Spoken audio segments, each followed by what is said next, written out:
Bonjour. Vous voulez bien qu'on fasse un petit bout de chemin encore ensemble? Aujourd'hui, c'est autour de l'évangile de Saint Jean. C'est celui-là qui nous est proposé.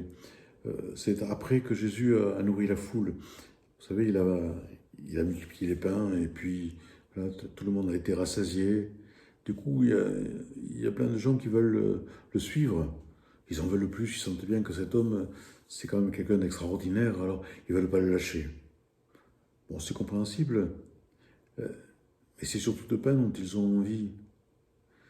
C'est pour cela que Jésus ne leur fait pas confiance. Ils sont attirés uniquement par l'extraordinaire du miracle.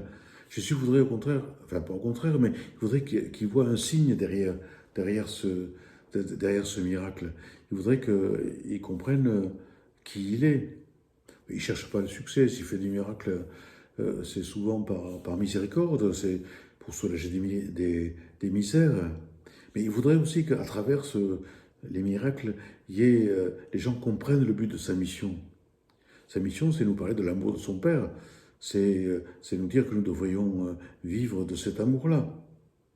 Enfin, il voudrait qu'on comprenne que c'est en passant par lui que nous pouvons découvrir cet amour. C'est pour ça que Jésus, de temps en temps, pour qu'on comprenne le but de sa venue sur terre, c'est pour ça que de temps en temps, il veut frapper les esprits par un miracle. Mais, bon, comme à l'époque, nous sommes tous tentés par l'extraordinaire, hein, toujours à la recherche de la nouveauté.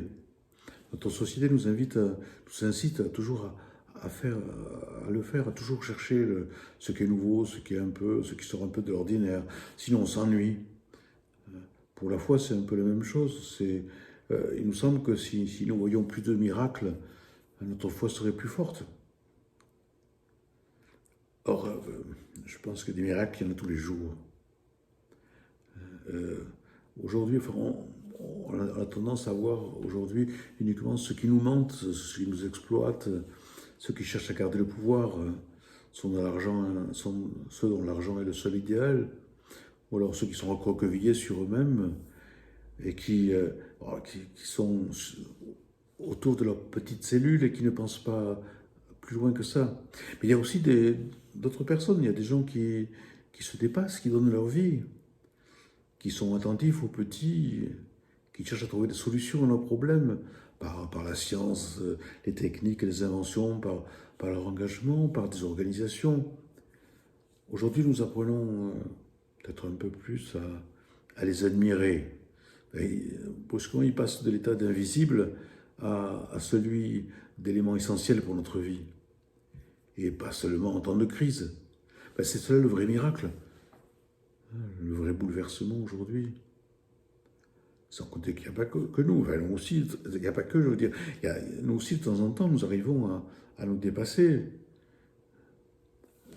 Alors, Jésus voudrait que nous fassions un pas de plus, que nous passions de l'admiration devant le miracle, c'est formidable, c'est extraordinaire ce qui se passe, à la lecture des signes. Il voudrait que, voilà, il voudrait que nous commencions à essayer de décrypter ce qui se passe aujourd'hui. Alors nous avons déjà commencé, hein, mais il faut aller un peu plus loin peut-être.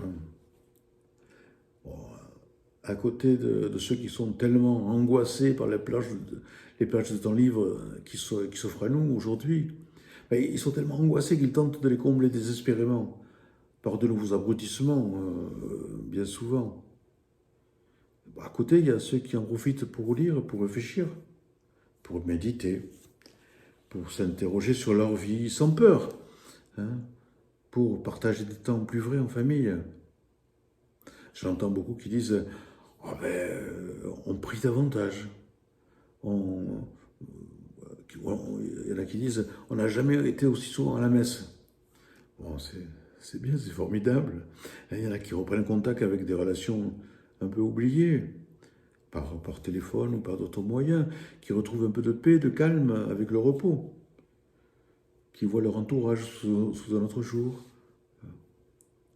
Bon, ce sont ces temps propices à la relecture de notre quotidien, qui nous permettent de découvrir les miracles qui parsèment nos vies. qui nous invite à aller jusqu'à y voir les signes d'un amour qui est le plus fort. Pour certains, même la place du ressuscité qui vient dans nos vies.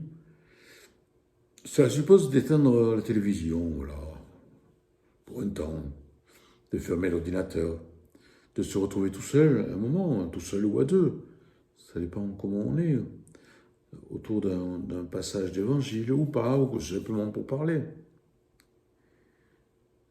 Essayer de trouver du sens dans ce que je vis, dans ce qui se passe autour de moi. C'est pour ça qu'il faut arrêter la machine infernale dont nous sommes prisonniers.